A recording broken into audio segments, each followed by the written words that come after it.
we go. All right, you're live. Poof. All right. Thank you. Welcome. We got ourselves a West Coast victory, baby. And how many times did this game feel like it was going to be a loss? How many freaking times when Joey Wendell couldn't make a play in that absolutely dreadful sixth inning? When Mookie Betts off the bat against poor Reed Garrett. How many outs did Reed Garrett need to get in that sixth inning? I think he got 6 outs. Gives up a fly ball that off the bat, you're thinking, oh, crap. Is this really getting out for a 3-run home run? Or when James Outman hit one right off the bat against Adam Ottavino, that hanging slider that looked like it was going to get out. But the New York Mets survive, and they survived because this offense, which needs to be the strength of the team, that was my thought coming into the season. This is going to have to resemble the 2022 Met offense.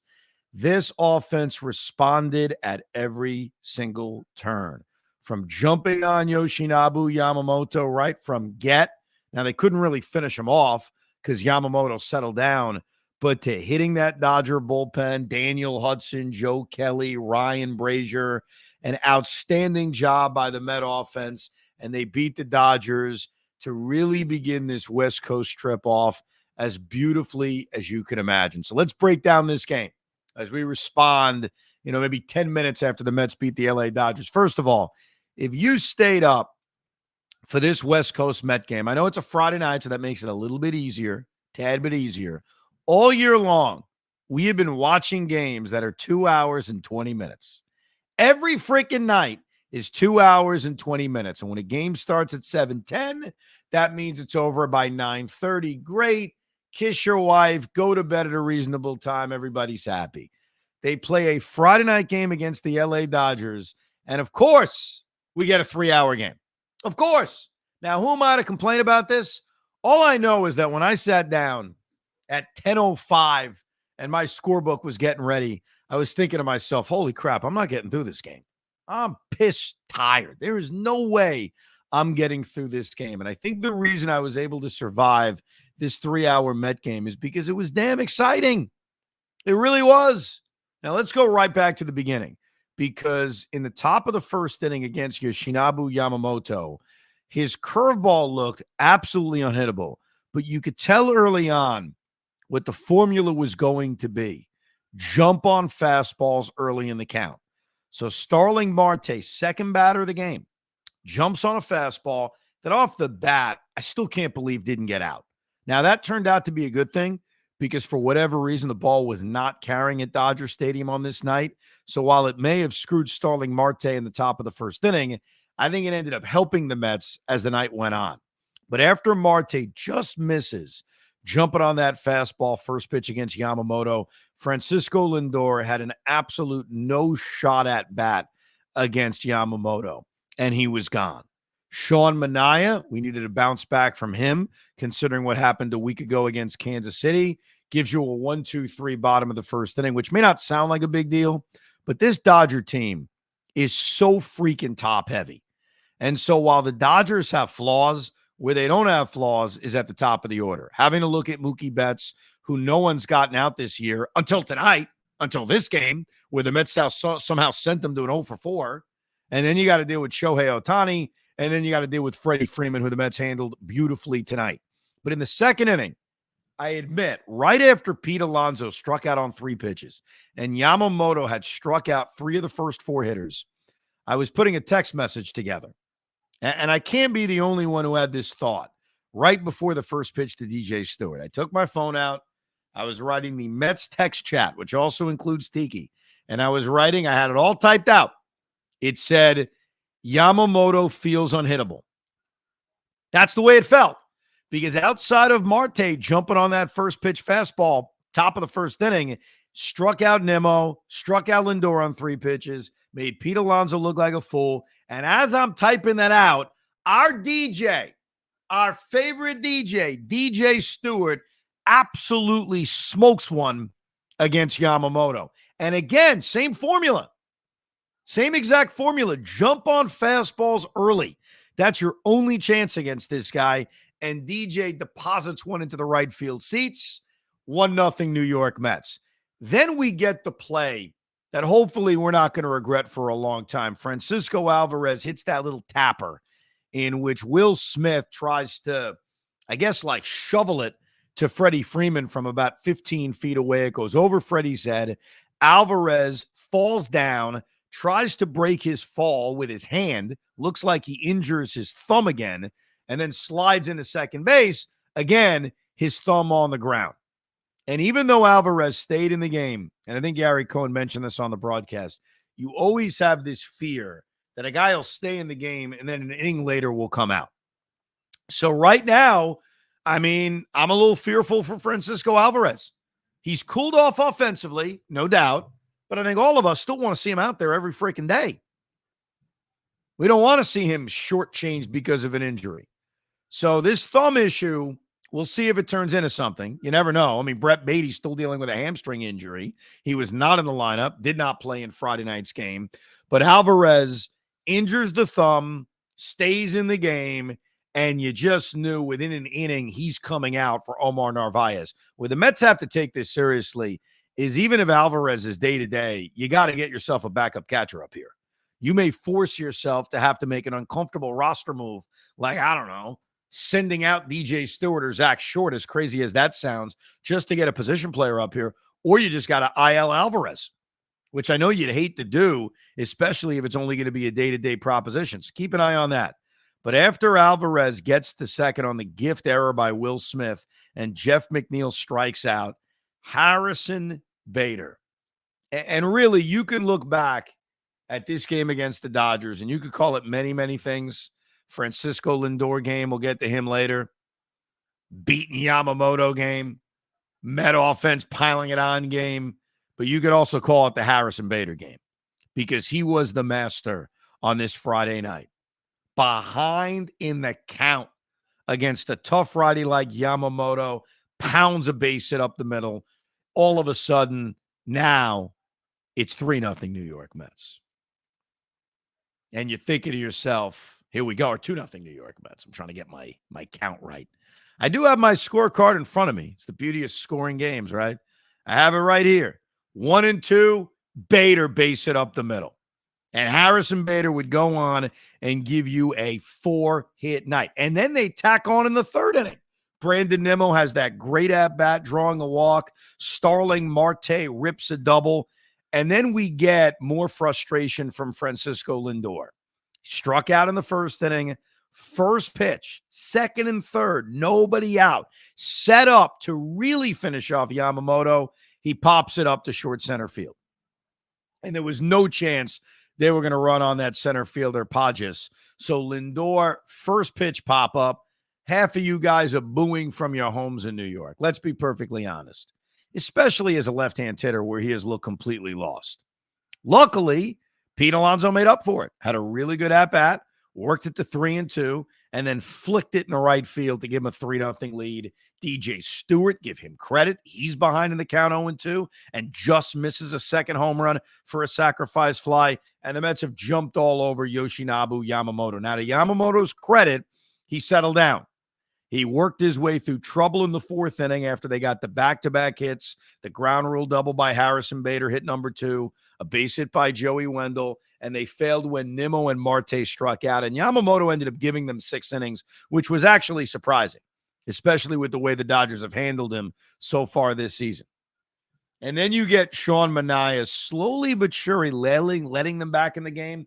But I thought overall from Sean Manaea, he pitched as well as you could hope for against the Dodgers. First of all, Manaea has not had great success against the Dodgers. That's number one. Number two, even though the Dodgers are such a top-heavy lineup, it is still not easy to get through 5 or 6 innings. And Sean Manaea was able to work his way through trouble. He put the leadoff man on in the second inning, got through it. He put the leadoff man on in the third inning with a walk, which you can't do. He got Chris Taylor to ground into a double play. He put the leadoff man on in the fourth inning. And even though he gave up a 2-out single to Teoscar Hernandez, he was able to get through the fourth inning, only 1 run scoring. And then I thought really what was impressive, believe it or not, was the fifth inning. Because he gives up a leadoff double to Pages. He gets an out. And then he walks Chris Taylor on 4 pitches with the top of the order coming up. It drove me nuts. It's the fifth inning. Your lead is now down to 4-1. And you have given the LA Dodgers the tying run at the plate with the top of the order coming up.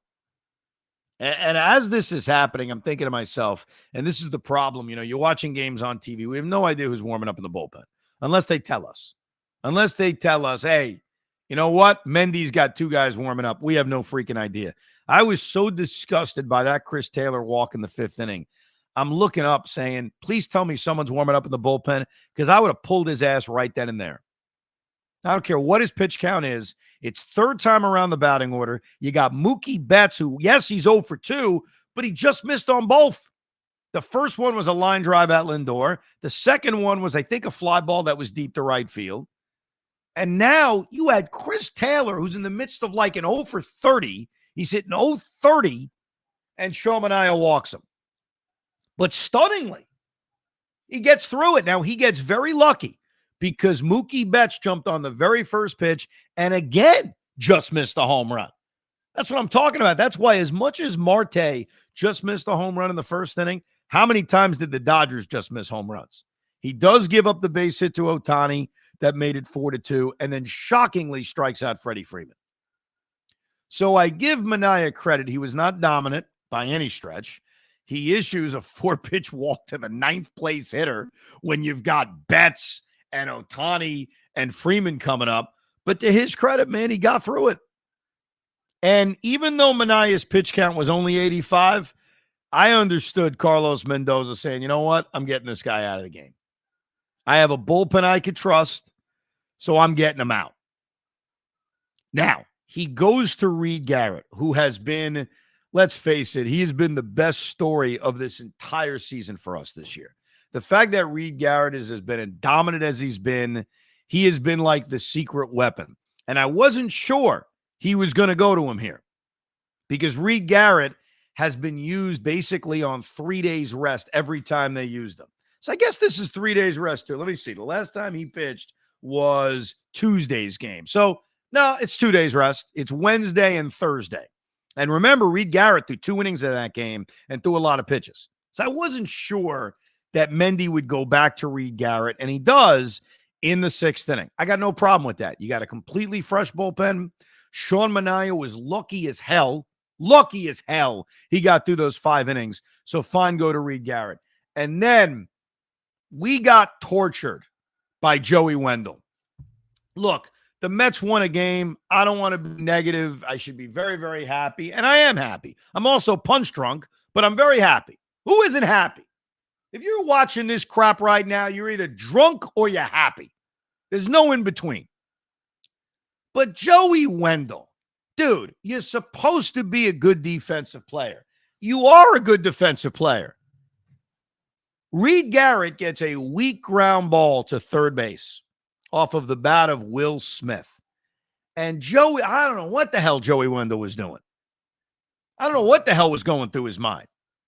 So when that error is committed, again, it's a 4-2 game at this point. I'm thinking to myself, all right, we're testing Reed Garrett. Okay, we're taking this kid who has been so unhittable so far with the 4 different pitches he throws. It's like a starting pitcher out of the bullpen. We're really going to test him. And he responds. He gets Teoscar Hernandez to pop up to first base. I'm thinking to myself, all right, here we go. Reed Garrett is not even going to let Joey Wendell bother him. And then this is the play that caused me to almost wake up my entire family because it pissed me off to no end. Kiki Hernandez hits a ground ball to third. That, let's face it, is a double play. And the inning is over, and Reed Garrett, no sweat, he's through the inning. And Joey Wendell throws the ball in the right field. He bounces it to Jeff McNeil. It's a very difficult play for Jeff McNeil to make. It bounces away from him. Will Smith goes to third. And so Joey Wendell has somehow allowed 3 outs to go away. Now, one of those outs he should have gotten twice, so it's really 2 outs to go away. But I'm going to be a dick right now. Joey Wendell gave away 3 outs in this inning. If you are a Met fan watching this inning unfold, at that moment you're convinced we're dead. I mean, we are freaking dead. This inning is about to just be lit on complete fire. And then you have to think it affected Garrett. This guy's been unbelievable this year. He falls behind Podges 2-1, and then he hits him. And it was one of those pitches where I think it was a slider. Podges kind of stuck his arm out, but what are you going to do? And now the bases are freaking loaded. And Dave Roberts, I agree with his managing, goes to the bullet, goes to Max Muncy. I got no problem with that. And that is where our little child, our little boy, Reed Garrett, became a man. Because bases loaded. And think about how the bases were loaded. Joey Wendell's crap defense and a very unlucky hit batsman. That's how the Dodgers loaded the bases. And he showed some big-time balls, and he struck out Max Muncy. Now, granted, Max Muncy strikes out a lot, but he also hits a lot of home runs. And the count went to 3-2, and Reed made a big pitch. The Chris Taylor at-bat that allowed the Dodgers to tie the game, look, it's obviously disappointing, but I think as he fell behind him with Mookie Betts on deck, Reed Garrett knew on 3-1, I can't walk this guy. Like I am going to have to go right after him. The guy's 0 for his last 31 or whatever it was, and it was deflating because that 4-0 lead went completely away after Chris Taylor got that base hit. And I wasn't mad at Reed Garrett. I don't think any of us should be mad at Reed Garrett. How many effing outs did he need to get in that 6th inning? How many? How many's he got to get? That's on Joey Wendell. And look, the Mets won the game. They beat the crap out of the LA Dodgers. They scored a lot of runs. The bullpen overall was pretty freaking good. This is on defense, and the Mets have to clean that up. Because as this season goes on, and there are more close games against good competing teams, you cannot commit 3 errors in a game. Get rid of him. Get rid of him. Cut him. Cut his ass. Cut his ass? He's cut. Cut him. Sorry, I got to go back and host the show again. All right, go. By the way, Pete Hoffman is an effing legend. All right, the fact that he set up a live YouTube Rico Brogna record session in the middle of doing it overnight makes him a legend and also makes me a jackass for not thanking him in my book.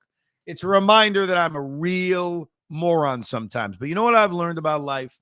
When you're dumb and when you make mistakes, what you got to do is you got to learn from your mistakes and you got to apologize and you got to get better. It's the only thing you can do. Let that be a lesson, kids. So I learned from my mistakes. I will never take Pete Hoffman for granted, even though he just broke into the Rico Brogna with a dumb comment by saying we should cut Joey Wendell, which I'm not saying we should do. I'm just annoyed. I was just annoyed that he gave the LA Dodgers 4 extra outs. And then I'll tell you off the bat again, this is like the 4th time this happened. Reed Garrett got through the 6th inning because Mookie Betts off the bat looked like he hit a 3-run home run. But to the Mets' credit, and this is where, listen, Met fans, this is where we have to get giddy. This is where we have to believe. As skeptical as you've been, as skeptical as you may currently be about the core of this roster, the Mets showed guts on this Friday night, Saturday morning in LA, California. Because after giving the lead back, courtesy of 2 horrible errors by Joey Wendell, courtesy of a cheap hit batsman, courtesy of a guy who's in an 0 for 31, getting a 3-1 pitch right down the middle to crush for a 2-run single, what do the New York Mets do? Think about what they do. Top of the 7th inning, Brandon Nimmo strikes out against Daniel Hudson. Starling Marte hits a routine ground ball to shortstop, and Mookie Betts makes the same mistake Joey Wendell made by committing a big error. And then Francisco Lindor. Francisco Lindor is a hero and has a moment that he so desperately needed. Like, that was so freaking important for Francisco Lindor to have because it's from the left side, because it's in a big moment with the game tied after the Mets had lost the lead. It was so important for him. It was so important for the team. And you could see the reaction on that play by Francisco Lindor, by the entire room, by that entire dugout. That's why this became the Francisco Lindor game. And the Mets are able to pile on some more. They get a great effort from Brooks Raley. Adam Ottavino scares the crap out of us because James Outman off the bat, I thought that was gone, and the Mets survive. And they don't have to use Edwin Diaz because they break the game open with 2 more runs in the 8th from Starling Marte, with another run in the 9th inning from the immortal DJ Stewart, our favorite DJ, and the Mets beat the LA Dodgers. Now, I have to leave prematurely because one of my sons woke up in a huff at 1 a.m. because he's excited about the Dodgers. Don't worry, buddy. I'm coming. Just give me a minute. All right, buddy? I love you. All right? All right. Now I got to go. Let's go, Mets. What a freaking win. Now I got to go be super dad. Goodbye, ladies and gentlemen. I love you.